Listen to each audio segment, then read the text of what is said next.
Rosalind Merriweather counted the flowers in her basket twice before she reached the churchyard gate, because counting them gave her hands something to do besides shake in the cold, and because she already knew there were only 5 left and needed somehow to make peace with that fact before she reached her mother's grave. 5 stems of late chrysanthemum, their petals bruised faintly brown at the edges from 3 days of frost. Not enough to make a proper wreath. Enough, perhaps, to lay across cold stone and whisper the things she never managed to say aloud at home, where her stepfather's house was loud with her half-sister's laughter, and her own voice had long ago learned to make itself small. She was 19, plain in the particular way that made older women call her sensible and younger men look straight past her toward her sister, and she had stopped minding it, mostly the way one stops minding a draft in a house too old to fix. But grief was different. Grief did not care whether a girl was plain or pretty, favored or forgotten. It simply arrived, every November, exactly on the day her mother had died, and asked to be honored. She saw the man before she reached the grave. He stood beneath the bare elm at the far end of the churchyard, coatless despite the cold, his linen shirt plain and unremarkable, his dark hair disordered as though he had run his hands through it too many times to count. A workman, she thought, or perhaps a groundskeeper's son, come to pay respects to some family member of his own. He did not look up as she approached, did not seem to notice her at all, and there was something in the stillness of him, the particular stillness of a man holding himself together by main force, that made her stop 3 paces away rather than pass him by. "Forgive me," she said. "I don't mean to intrude on your grief." He startled, as though he had forgotten the world still contained other people. When he turned, she saw his eyes were red-rimmed, dark and exhausted, and something in her chest tightened painfully at the sight, the way it always did when she recognized a sorrow that matched her own. "You're not intruding," he said. His voice was rough, unpolished at the edges, the voice of a man who had not spoken in some hours and did not much care to now. "I was only leaving. You needn't. On my account." She glanced past him to the fresh mound of earth at his feet, unmarked yet by any stone. "Someone close to you?" "My father." He said it flatly, the way one says a fact too large to feel yet, and looked back down at the raw earth as though it might, if he stared long enough, make some kind of sense to him. "Buried 3 days past. I keep coming back, as though there's something more to do here. There isn't." Rosalind looked at his empty hands, at the plain, unmarked grave with nothing laid upon it, no flowers, no ribbon, nothing to mark that a man had died and someone had loved him enough to grieve this hard. She thought of her own mother's stone, waiting patiently at the far end of the yard, and she thought that whatever grief asked of a person, it surely did not ask that they carry it entirely unadorned. She did not decide to give him the flowers. She simply found herself doing it, crossing the frozen grass and holding out her small, bruised bundle of chrysanthemums before her good sense could catch up and stop her. "Take these," she said. "For your father." Grief is a heavy thing to set down with empty hands. He looked at the flowers, then at her, with an expression she could not quite read. Surprise, certainly, but something else beneath it. Something that looked almost like disbelief that a stranger would think of him at all. "These were meant for someone of your own." They were. "My mother won't mind sharing." She pressed them gently into his hands, the way one might press something fragile into safekeeping. She always said the dead understand generosity better than the living do. He held the flowers as though they weighed more than their slight stems could account for, turning them slowly in his hands, the way a man might turn something he was afraid to break, by holding too tightly or too loosely, uncertain which mistake was more likely. For a long moment he said nothing at all, and Rosalind, watching him, thought she had rarely seen a man so entirely undone by so small a gesture, and wondered, with the particular ache of someone who understood grief intimately, what manner of household he must return to, that no one there had thought to offer him even this much. "You've done more for me in one moment than my father's own solicitor managed in 3 days of condolence calls," he said finally. And there was something almost bitter beneath the words, quickly suppressed. "Everyone wishes to speak of the estate now, of what must be settled, of who must be written to. No one has asked how I bear the weight of it. You didn't ask either, and yet somehow it felt as though you already knew." "I didn't need to ask," Rosalind said. "Grief has a particular look to it, and I've worn it myself long enough to recognize it on someone else's face, even a stranger's." She hesitated, then added, more gently, "It gets easier to carry. Not lighter, exactly, only easier.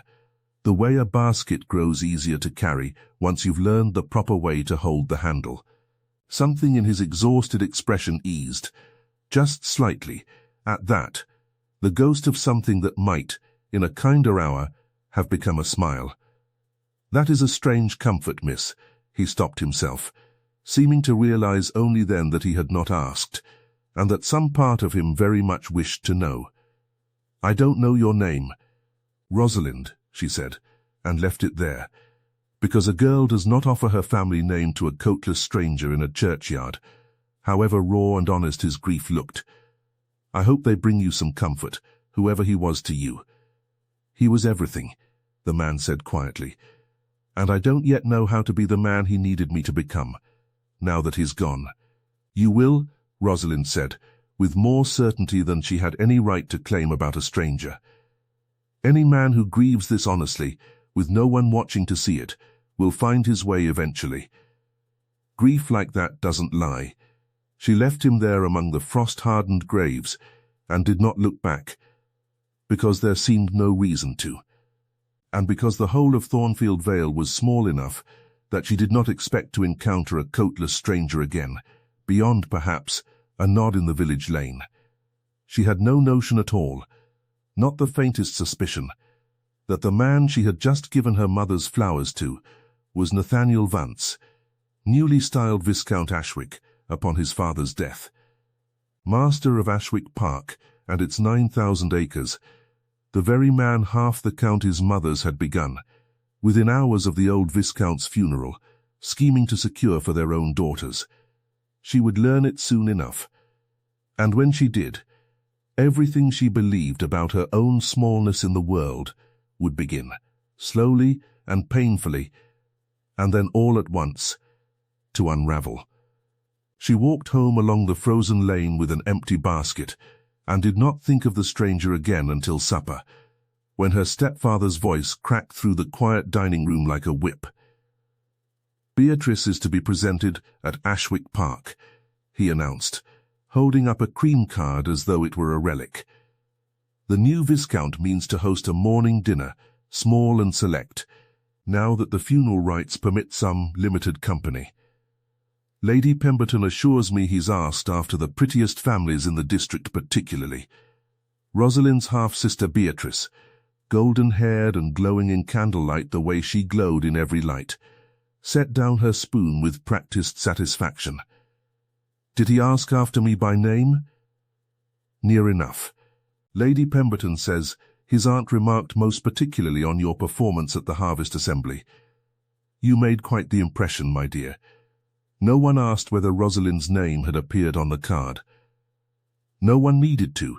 She was accustomed to the shape of these conversations, the way they moved around her like water around a stone too plain to be worth the current's notice. She had spent the whole of her life being the daughter who managed the household ledgers because someone had to, while Beatrice was permitted the far more important business of being admired. You'll attend as well, of course, her stepfather said, glancing at her the way one glances at a piece of furniture one has just remembered is useful.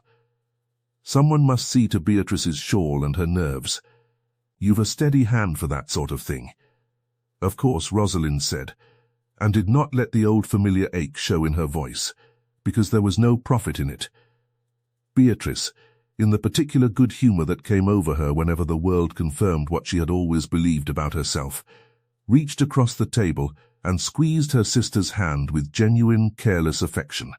"You needn't look so grim about it, Ross. I shall want you there most of all. You always know precisely when my hem wants pinning, or my colour wants freshening. And Mama fusses, so that I can hardly think straight in front of company." Besides, she added, with the easy confidence of a girl who had never once doubted her own welcome anywhere, "A new Viscount in mourning wants careful handling. Too much brightness too soon looks unfeeling. I shall need your steadiness to keep me from overplaying my hand." It was, in its way, the kindest thing anyone had said to Rosalind in a fortnight, and she took what comfort she could from it, even knowing the comfort was offered in service of Beatrice's own campaign, rather than for its own sake. That was simply the way of things between them. Not cruel, precisely, only unbalanced in the manner of two plants grown in the same soil, one given all the light and the other left to find what it could in the shade, and somehow still fond of one another despite it, in the stubborn way sisters often are. Her stepmother, Mrs. Merriweather, said nothing on the matter at all, which Rosalind had long since learned to read as its own kind of statement. Mrs. Merriweather rarely wasted words on a daughter she considered already understood, already settled into her proper place in the household's calculations, and Rosalind had grown so accustomed to being calculated around, rather than for that, she scarcely noticed the omission anymore. Some small foolish part of her had already begun to wonder, despite every warning her sense offered, whether a coatless stranger from a churchyard might somehow, by the strange logic of small villages, be connected to the great house she was about to enter. She did not imagine, not for one moment, that she would find him standing at its head, master of the very estate her sister meant to conquer. The dinner came a week later, on an evening so cold the carriage windows frosted white on the inside. Ashwick Park rose out of the dark like something built to be feared as much as admired, all grey stone and blazing windows, and Rosalind felt the familiar tightening in her chest that grand houses had always produced in her, the sense of being a plain coin dropped among gold ones. They were announced. They were greeted. And when Rosalind lifted her eyes from the polished floor to make a curtsy, the words died in her throat entirely. It was him, the coatless stranger from the churchyard, now dressed in unrelieved black superfine, that fit him with the particular precision only a tailor commanding significant fees could achieve, his dark hair combed into some order, his exhausted eyes now carefully composed into the correct expression of a gracious host receiving guests he had never met. He was, unmistakably, the Viscount Ashwick. His gaze found hers across the receiving line, and something shifted behind his composure. Surprise, quickly mastered, and beneath it something warmer he smoothed away before Beatrice, curtsying beside her with practiced grace. "Could notice a thing. Miss Merriweather," he said, and then, with correct and equal courtesy, "and Miss Merriweather. Welcome to Ashwick Park." Beatrice murmured something charming about the honour of the invitation. Rosalind could not speak at all. Her mind was a chaos of churchyard and candlelight, of a coatless stranger and a black superfine coat, of a man she had pitied, who had never needed her pity, who had let her believe. No, she corrected herself. He had not lied outright. He had simply not corrected the assumption she made entirely on her own. And shame burned through her at the memory of speaking to him as though they stood on equal ground, at the memory of pressing her mother's flowers into a viscount's hands as though he were any ordinary mourner in need of comfort. "You seem startled, Miss Merriweather," he said quietly, for her ears alone, as the line moved them onward. "I hope I haven't offended you." "You let me believe you were a stranger of no particular means," she said, low and quick. "A groundskeeper's son, perhaps. I was a stranger," he said. "The means did not seem relevant, standing over my father's grave." It was not, she had to admit, an unreasonable answer. It did nothing at all to slow the confusion churning through her, nor the dreadful new awareness that she stood in a room of candlelight and silk in her plainest good gown, while 3 feet away her golden sister glowed in the Viscount's own drawing-room, entirely unaware that he had already met her plain younger sister once, and had not forgotten it.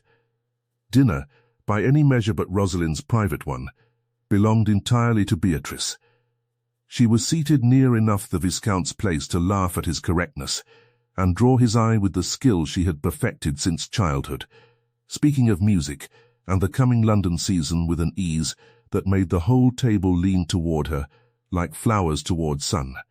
Rosalind sat far down the board, between a hard-of-hearing colonel and a vicar's son who spoke, with unexpected enthusiasm, of drainage improvements to the parish glebe land, and she found she rather liked him for it, in the small, unregarded corner of herself that still noticed such things.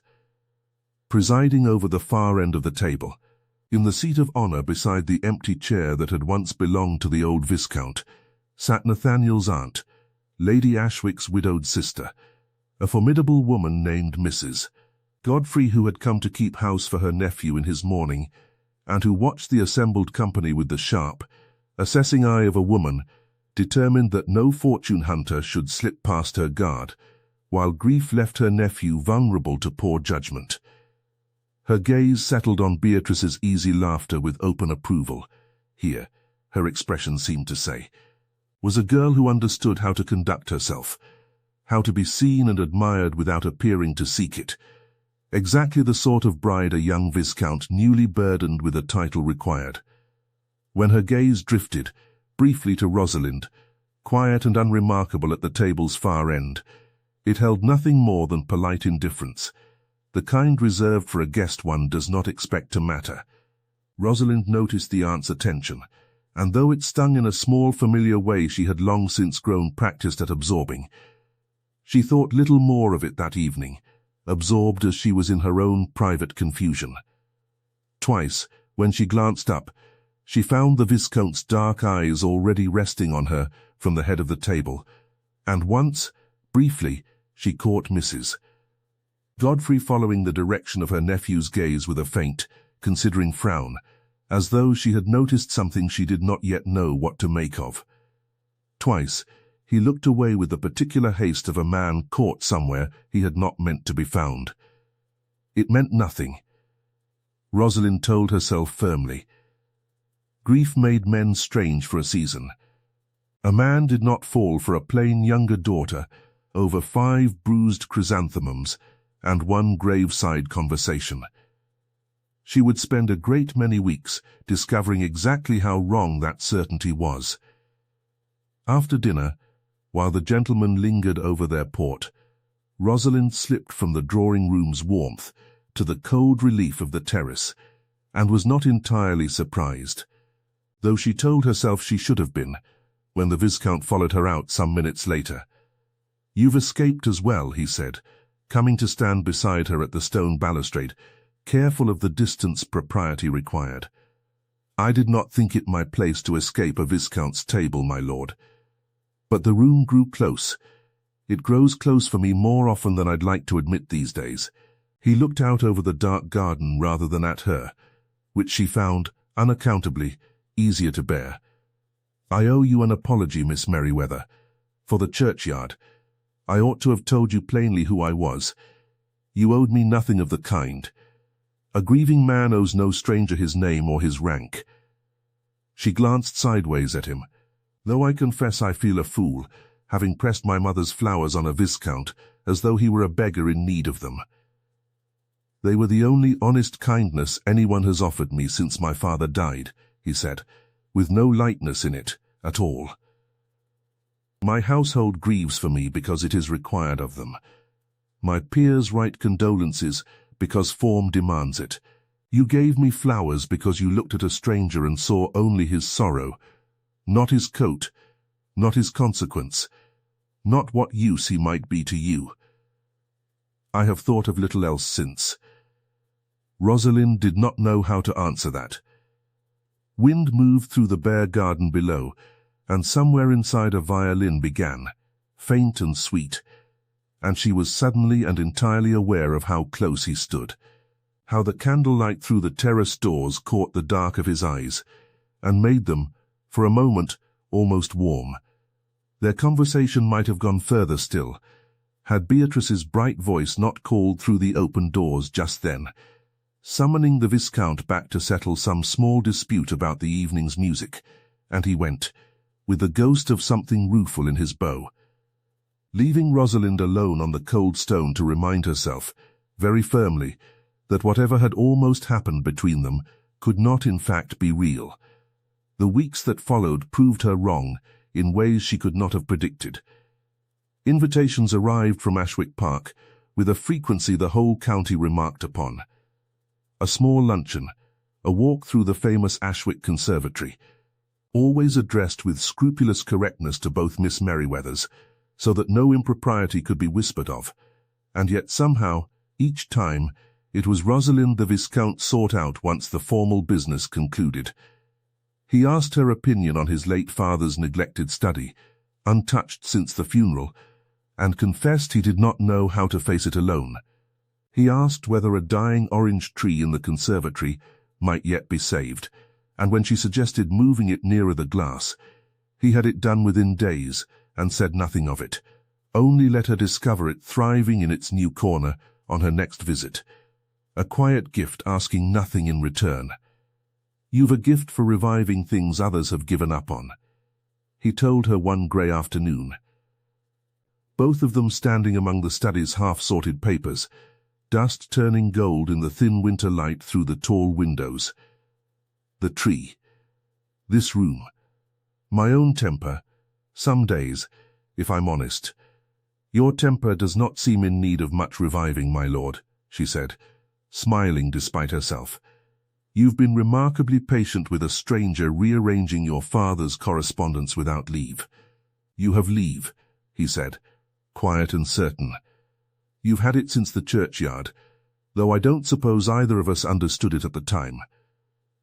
He watched her a moment longer than propriety strictly allowed, then seemed to catch himself, and returned with visible effort to the ledger before him. It was on one such afternoon that Mrs.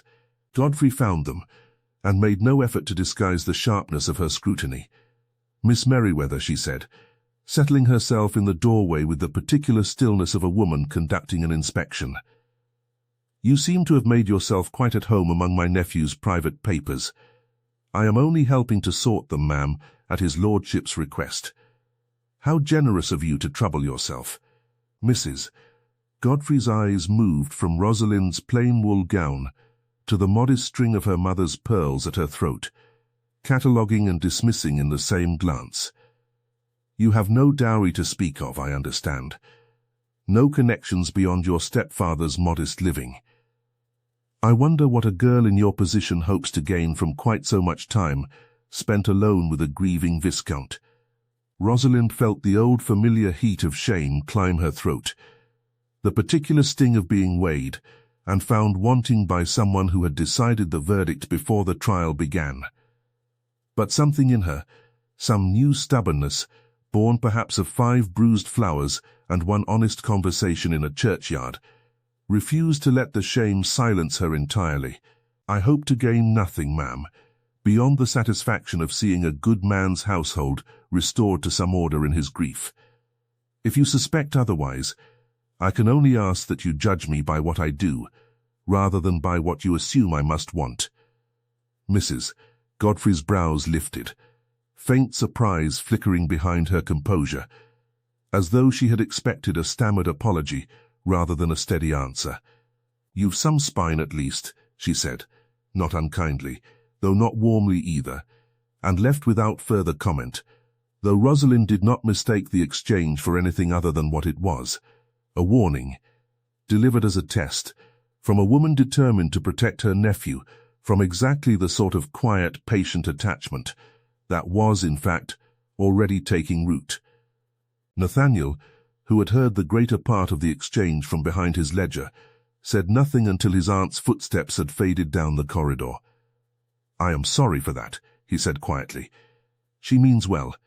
She has simply learned, since my father's death, to trust very little that arrives without an obvious price attached. "She isn't wrong to be careful," Rosalind said, though her voice still trembled faintly with the aftermath of the encounter. "A viscount is worth a great deal of careful watching, I imagine." "Perhaps," he said, "but you are the first person in a year who has asked nothing of me at all, and it is a strange thing to have that honesty mistaken for a scheme." He did not say more, but something in the set of his jaw told her the conversation with his aunt was not yet finished, merely postponed, and Rosalind found herself, for the first time since the churchyard, genuinely afraid of what continuing to accept these invitations might eventually cost her. Her own stepmother, watching this pattern develop with growing unease of her own, took matters into her hands precisely as Rosalind's instincts warned her someone eventually would. A luncheon invitation went conveniently unmentioned until the hour had passed. A garden walk was excused on Rosalind's behalf, with an invented headache she had never complained of. Small redirections, each explainable alone, together forming a pattern too deliberate to be accident, until the Viscount himself noticed the absences and began addressing his invitations to Rosalind by name alone, with tasks specified: the study, the conservatory, his mother's old correspondence, until even her stepmother could find no further excuse to invent. Beatrice, for her part, remained certain of her own eventual triumph, speaking of Ashwick Park's silver and gardens as though they merely awaited the correct moment to become hers, certain that a man did not invite a family so often without some clear design in mind, and never once suspecting, until the night of the assembly ball that closed the mourning season, that the design in question had never truly included her at all. It was 2 days before the assembly ball that Mrs. Godfrey summoned Rosalind to a private interview in the small morning room at Ashwick Park. A summons delivered by a footman with such formal correctness that Rosalind understood at once it was meant to be taken seriously. "I will speak plainly, Miss Merriweather, since you have shown yourself capable of receiving plain speech without collapsing into tears, which I confess I find refreshing in a girl your age. Mrs. Godfrey did not invite her to sit. My nephew means to dance with you at the assembly. Publicly, I have seen enough of his moods these past weeks to recognize what is building in him, and I have come to ask you, one sensible woman to another, to refuse him." Rosalind's heart dropped, cold and sudden, though she kept her voice steady. "On what grounds, ma'am?" "On the grounds that a viscount newly burdened with a title, and an estate still recovering from his father's debts, cannot afford a wife who brings nothing to the match but her own good character, however genuine that character may prove to be. I do not doubt your sincerity, Miss Merriweather. I doubt only whether sincerity alone can hold together a house of this size against the pressures that will come to bear on it. Your sister, at least, brings connections through her mother's family that would ease certain difficulties. You bring nothing but yourself." Mrs. Godfrey's voice, though hard, was not entirely without sympathy. "I do not say this to wound you. I say it because someone must think of the estate's future, and my nephew, God love him, is at present thinking only of his own grief, and whatever comfort eases it fastest." The words landed with precision, striking directly at every doubt Rosalind had spent weeks trying to silence in herself. "And if I refuse to refuse him, ma'am? What then? Then I shall do what I can to see the match discouraged through other means, and I promise you I am considerably more resourceful than your own stepmother, whose efforts I have observed with some amusement these past weeks." Mrs. Godfrey rose, signaling the interview's end. "I would rather you stepped aside willingly, Miss Merriweather, and spared us both the unpleasantness of a longer campaign. Think on it before the assembly. I do not believe you are a cruel girl. I ask only that you consider whether love, however real, is reason enough to burden a man already carrying more than he can easily bear." Rosalind left Ashwick Park that afternoon with her composure held together by nothing more than sheer will, and spent the 2 days before the assembly locked in a private battle, with exactly the doubt Mrs. Godfrey had so precisely aimed to plant. What if the older woman was right? What if her own feelings, however honest, were a burden dressed up as a gift? A debt Nathaniel would spend years quietly resenting once the first bright rush of grief-born gratitude faded into ordinary married life? She had no dowry. She had no connections. She had only herself, and for the first time since the churchyard, herself did not feel like nearly enough. She very nearly did not attend the assembly at all.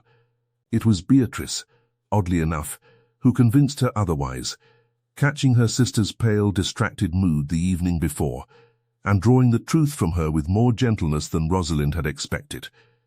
"You cannot let that dreadful woman decide your happiness for you," Beatrice said, brushing out her own golden hair before the glass, while Rosalind sat nearby, hollow-eyed and unconvinced. "Whatever else is between us, Ross, I have never once known you to run from something simply because it frightened you. Don't start now over a man who has done nothing but seek you out honestly since the day you met him." It was, Rosalind reflected later, a strange kind of grace, coming from the very sister whose own hopes stood to be dashed by whatever the assembly revealed, and she carried the memory of it with her, unexpected and steadying, when she stepped into the blazing ballroom the following night with her resolve.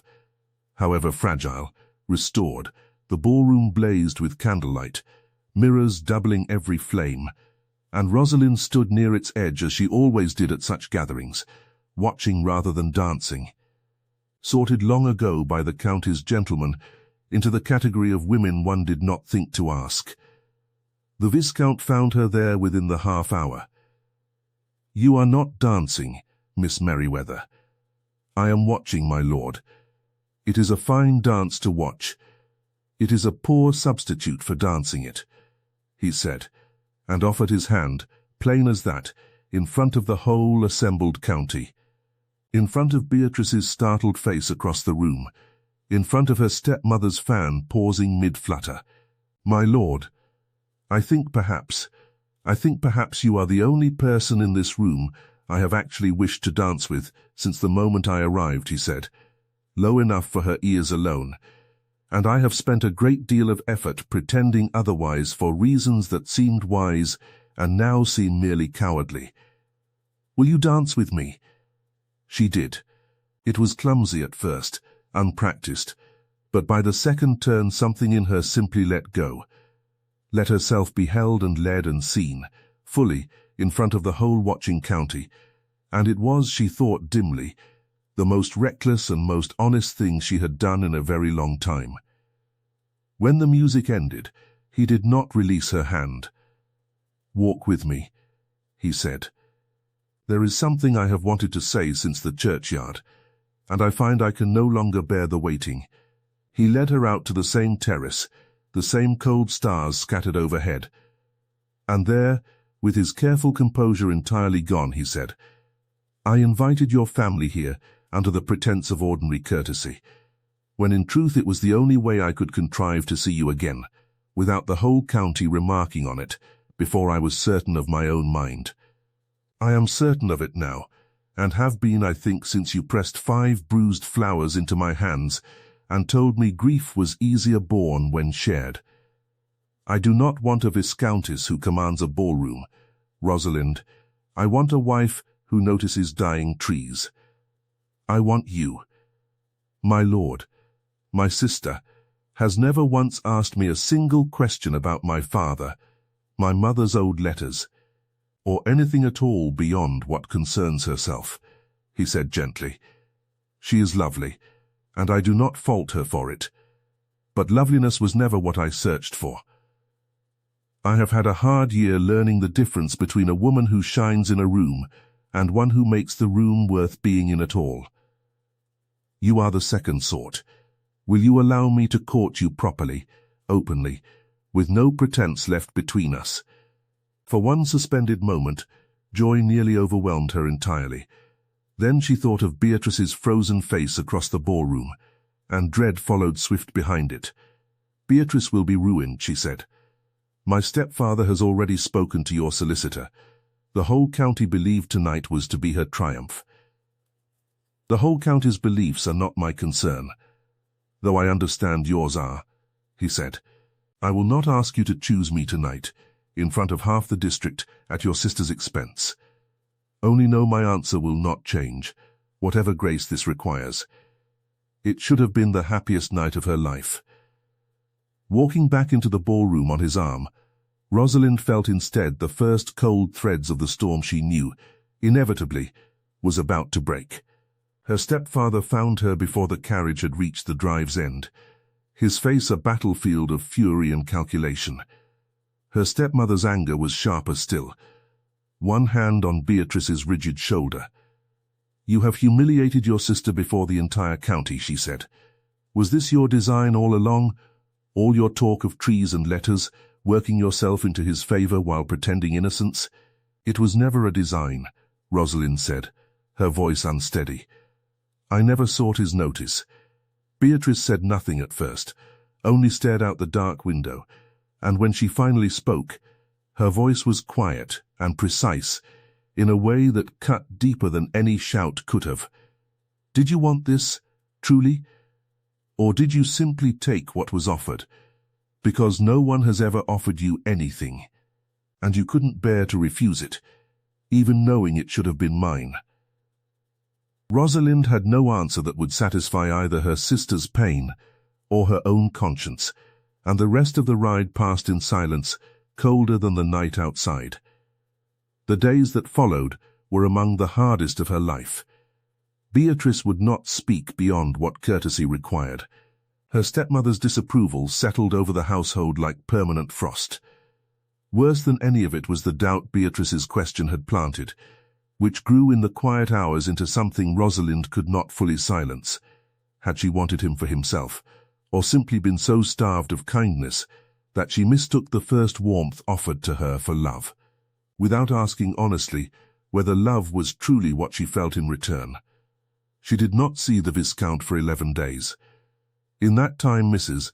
Godfrey called twice more upon the Merriweather household, her visits growing less patient each time, and though she said nothing further so blunt as her first warning, her presence alone was a reminder Rosalind did not need of everything Mrs.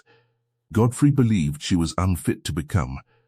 Rosalind found herself, in those long grey days, retreating further and further into the old familiar habit of doubting her own worth, until even the memory of the ballroom and the terrace, and Nathaniel's unguarded declaration, began to feel distant and unreal, something she might almost have imagined out of sheer longing rather than lived. Nathaniel wrote more than once, though she would not learn this until later. Her stepmother, terrified the family's one chance at security might collapse into scandal, intercepted the first letters entirely, reasoning that distance might yet allow Beatrice's pride to recover, and the match to redirect itself where it properly belonged. She was not alone in this design. As it happened, Mrs. Godfrey herself had written privately to Mrs. Merriweather in the days following the assembly. The two women united, however briefly and for entirely different reasons, in the shared conviction that the match ought to be quietly discouraged before it became irreversible. Between them, they contrived to see that no word from Ashwick Park reached Rosalind's hands for the better part of a week, each of them telling herself she acted for the greater good, each of them certain that a young woman's momentary heartbreak was a small enough price to pay for the family's or the estate's more lasting security. It was Rosalind's stepfather, searching his wife's writing desk for a misplaced bill, who discovered the deception and delivered the letters to Rosalind's room that same night. Several days late, creased from their hiding place, he said little as he handed them over, only that a man ought to know when his wife had overstepped what was hers to decide, and that whatever came of the letters was no longer any business of his to interfere with. Rosalind read them by candlelight with her heart in her throat. 4 letters in all, each shorter and more uncertain than the last, the careful composure of a viscount giving way, letter by letter, to the plain unguarded worry of a man who feared he had misjudged everything between them, and did not know how to ask forgiveness for a mistake he could not even name. The first spoke only of ordinary matters, the study nearly finished, the orange tree budding early, small domestic details, offered almost shyly, as though testing whether she still wished to hear them. The second grew more direct, asking gently whether some word from his aunt had reached her and caused her to withdraw, and promising, whatever it was, that his own feelings had not wavered in the slightest. The third was shorter still, and colder in its careful restraint, the letter of a man bracing himself for disappointment he did not yet believe, but could not entirely rule out. The last of them, shortest and most unguarded, read simply, "I do not know what I have done to earn your silence, only that I feel its absence more sharply than I expected to feel anything again. If you have changed your mind, I will accept it, though it costs me a great deal to say so. But I would rather know the truth of your heart than spend one more day guessing at it."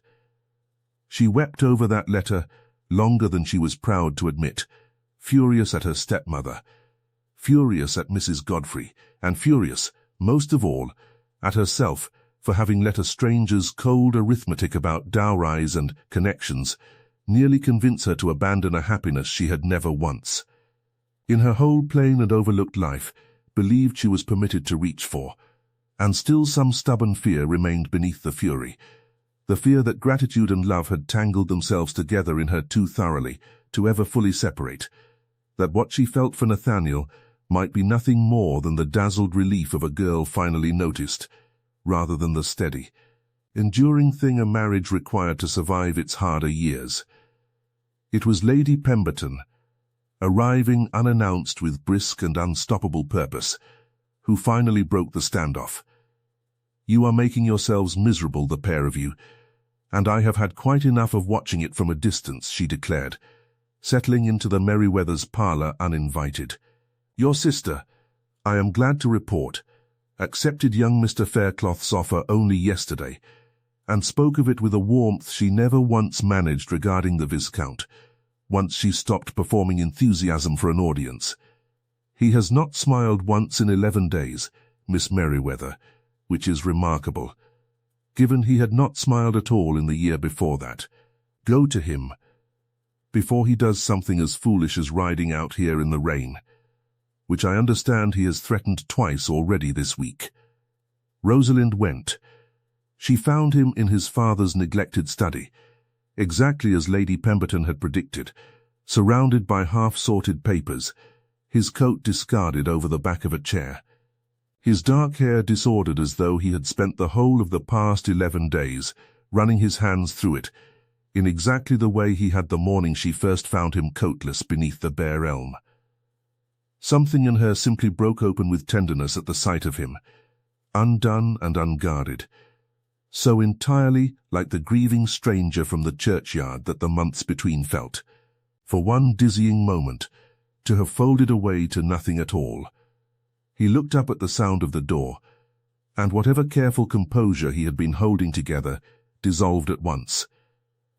"Rosalind, I have been a coward," she said, before her courage could fail her, before the old habit of silence could close over her throat the way it always had before. "Your aunt warned me I brought nothing to a match but myself, and I let the warning take root in me until I nearly believed it, more than I believed the plain truth of what I feel for you.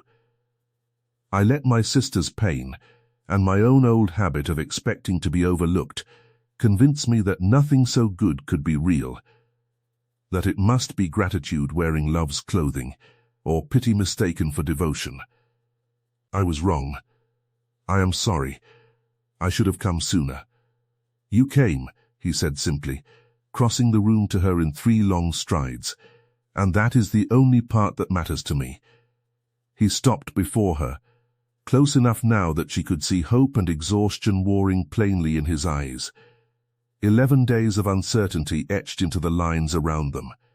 "My aunt has said a great many things to me these past days as well, none of them half so gentle as whatever she said to you, I imagine, and I have told her, each time, that I have already made my choice, and that no dowry or connection in England could persuade me to unmake it. I do not want a wife who shines in a ballroom, Rosalind.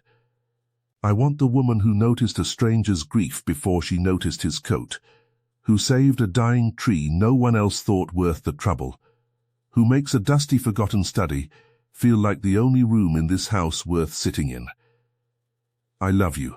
I have not stopped, not for 1 hour of these 11 wretched days, and I do not intend to stop for the rest of my life, if you will have me. I am not the daughter anyone expected you to choose, she said, because it seemed important, even now to be honest, even with her whole heart already answered. I have no dowry worth speaking of, no connections that would ease a single one of the difficulties your aunt fears. I bring only myself. Then you bring exactly what I asked for, he said, fierce and unguarded, taking her hands in his. I am not asking your family's permission to want you, nor my aunt's, nor the county's. I am asking only yours. Will you marry me, Rosalind Merriweather? Not the daughter anyone expected me to choose, but the one I have wanted since the moment she pressed 5 bruised flowers into a stranger's hands and told him grief was easier borne when shared. She did not think, this time either, because some answers do not require thought, only the courage to accept a joy she had spent years telling herself she was not permitted to want. Yes, she said, and the word broke free on something between a laugh and a sob. Yes, Nathaniel, I will. He kissed her then, gently, and then with all the tenderness of a man who had spent a year certain he would never feel anything so bright again. And Rosalind let herself be held, fully and openly, without doubt or fear of unworthiness, in the golden afternoon light of a study that would, within the year, become entirely her own to keep in order. Mrs. Godfrey did not surrender her opposition easily, but she surrendered it honestly, once she saw plainly how matters stood. She came to Rosalind herself, some days after the reconciliation at Ashwick Park, finding her in the garden with dirt on her gloves and a pair of shears in hand, tending the very orange tree she had once helped save. I owe you an apology, Miss Merriweather, Mrs. Godfrey said, without preamble, in the same blunt manner she had used to deliver her original warning. I judged you by what you lacked rather than what you offered, and I have watched my nephew these past weeks grow steadier and more himself than he has been since his father's death. And I can no longer pretend that steadiness has nothing to do with you. You were protecting him, ma'am, Rosalind said, setting down her shears. I cannot fault you for that, however much it cost me. I was protecting an estate, Mrs. Godfrey corrected, with the particular honesty of a woman unused to admitting fault, and determined to do it thoroughly now that she had begun. I mistook the two things for the same protection, and I was wrong to. An estate is only as strong as the household that runs it, and I have rarely seen a household run with more care than the one you have already begun building in that dusty study. Dowry or no dowry. She extended a gloved hand, stiff but sincere. I hope you will permit an old woman to make amends, in time, by being a rather better aunt to you than I was a guardian to him these past weeks. Rosalind took the offered hand, and found to her own surprise that she meant every word of her answer. I should like that very much, ma'am. It was not friendship, not yet. Not so soon after such a beginning, but it was the start of something honest, and honest things Rosalind had learned by now. However slowly they grew, tended in the end to grow the truest and the deepest, exactly as the humblest flowers in a frost-bitten basket sometimes proved, against every expectation, to matter more than anyone could have guessed. Their wedding came in early spring, smaller than the county expected of a viscount, held in the same stone church at Thornfield Vale where they had first met. In the very churchyard, because Nathaniel had asked that it be so the place of his deepest sorrow might also become the place of his deepest joy. Beatrice stood beside her sister that morning, her own wedding to Mr. Faircloth a fortnight distant, and there was no bitterness left in her at all. "I was wrong that night in the carriage," she admitted. Adjusting the small posy pinned at Rosalind's shoulder, chrysanthemums, the same humble bloom once given away beneath a bare elm, gathered now in careful abundance at Nathaniel's own request. "You never took what was mine. It was never mine to have. I only wished it were, because I did not yet understand that being chosen for a title is a poor thing, beside being chosen for yourself. The way he chose you. You'll have both, with Mr. Faircloth," Rosalind said gently. "I believe I shall," Beatrice said and smiled, and the sisters embraced without a single shadow between them for the first time in either of their lives. The morning of the wedding dawned clear and pale gold, the last frost of the season silvering the churchyard grass in a way that reminded Rosalind, with a bittersweet ache she welcomed rather than resisted, of the very morning she had first walked this path, with an empty basket and a heavy heart. Her gown was simple, ivory silk trimmed modestly at the sleeve, nothing like the elaborate creations the London papers described for society weddings, and she would not have traded it for the grandest gown in England, because Nathaniel had told her, quietly, the evening before, that he wanted to marry the woman from the churchyard, not a stranger dressed for a stranger's wedding, and she had understood exactly what he meant. Miss Merriweather walked her down the narrow aisle with more evident pride than he had shown her in the whole of her 19 years, whispering, just before he released her hand to Nathaniel's, that he was sorry for every year he had let her go unnoticed, and that he hoped she knew, whatever his failings, he had never once doubted she deserved better than what their household had given her.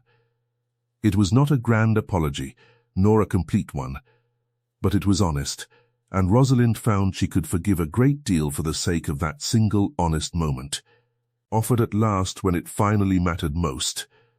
The ceremony passed for Rosalind in a blur of candlelight and cold spring air, and Nathaniel's steady eyes fixed on her through every word of the vows, as though he could not quite believe his own fortune, and meant to memorize her before him, just in case.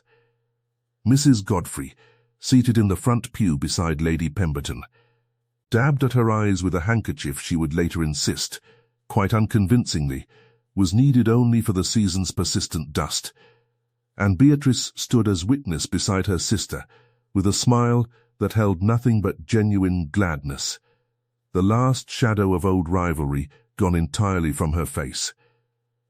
When the vicar pronounced them married, Nathaniel did not wait for the formal procession. He simply took her hand, laced his fingers through hers exactly as he had that first night on the terrace, and led her through the churchyard gate to the very spot beneath the bare elm where she had once knelt with an empty basket and found instead a coatless stranger who would become her husband. "I owe this place a great deal," he said, low, for her ears alone.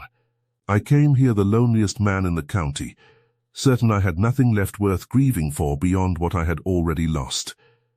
I left it having found the one thing I did not know I was still permitted to hope for." "And what was that, my lord husband?" she asked, though she already knew.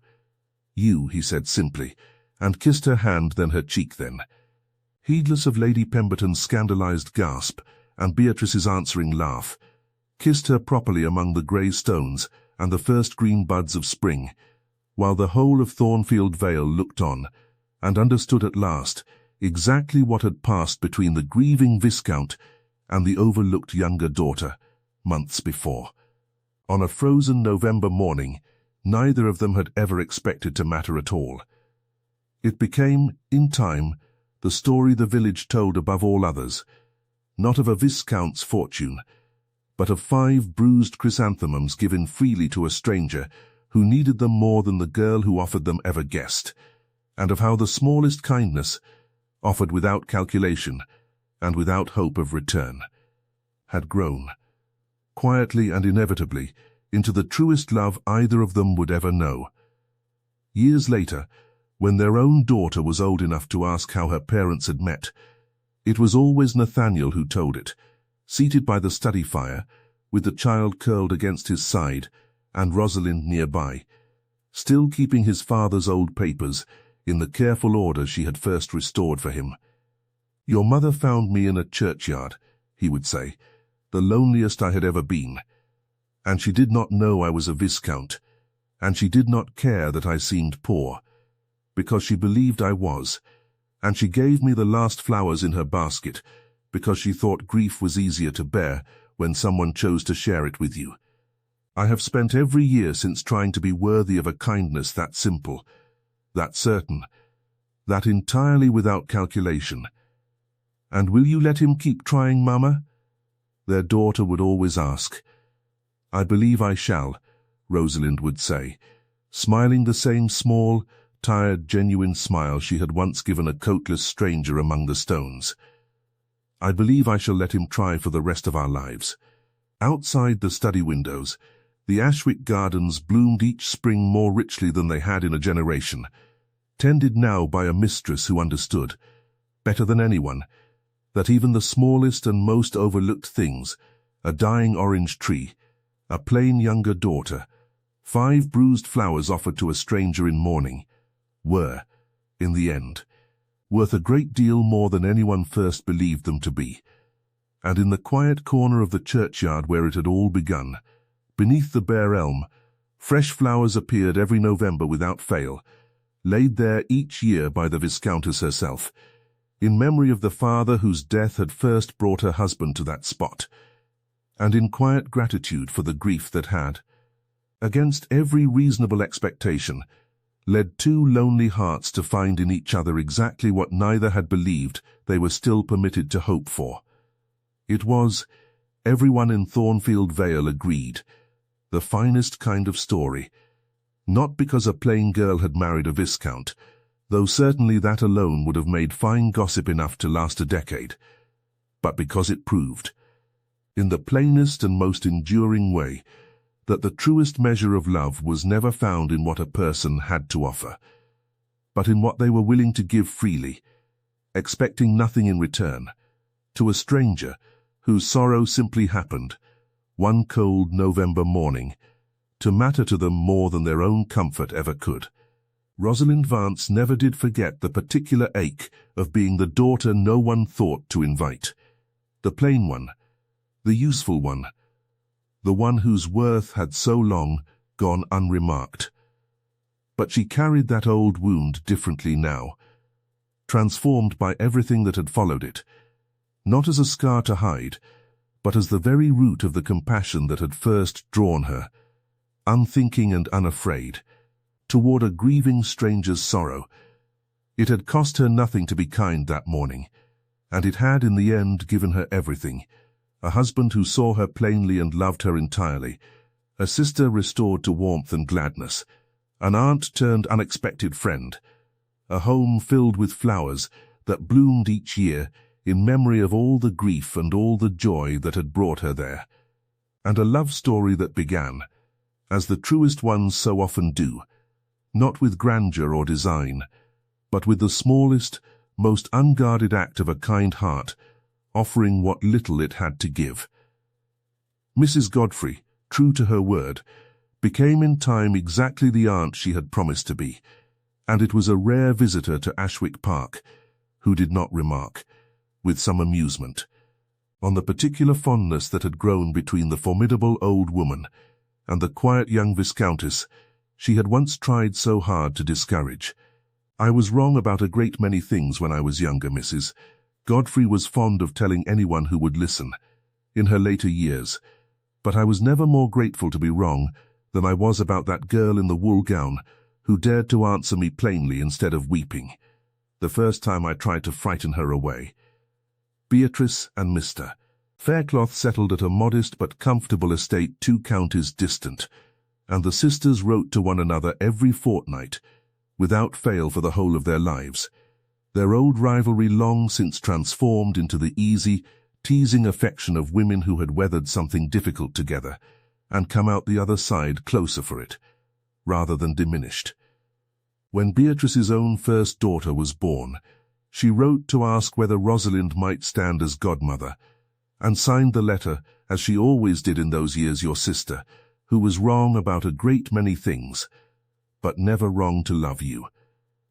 As for Nathaniel, he kept, for the whole of his life, a small pressed chrysanthemum from that first frost-bitten bouquet, folded carefully into the pages of his father's old ledger, a thing so small and so easily lost that only Rosalind ever knew it was there, tucked between accounts of harvests and rents long since settled, a quiet private reminder of the morning. A stranger's kindness had asked for nothing, and given him everything he had not known he was still permitted to hope for. Outside the study windows, the Ashwick gardens bloomed each spring more richly than they had in a generation, tended now by a mistress who understood, better than anyone, that even the smallest and most overlooked things, a dying orange tree, a plain younger daughter, 5 bruised flowers offered to a stranger in mourning, were in the end worth a great deal more than anyone first believed them to be. And in the quiet corner of the churchyard where it had all begun, beneath the bare elm, fresh flowers appeared every November without fail, laid there each year by the Viscountess herself, in memory of the father whose death had first brought her husband to that spot, and in quiet gratitude for the grief that had, against every reasonable expectation, led 2 lonely hearts to find in each other exactly what neither had believed they were still permitted to hope for.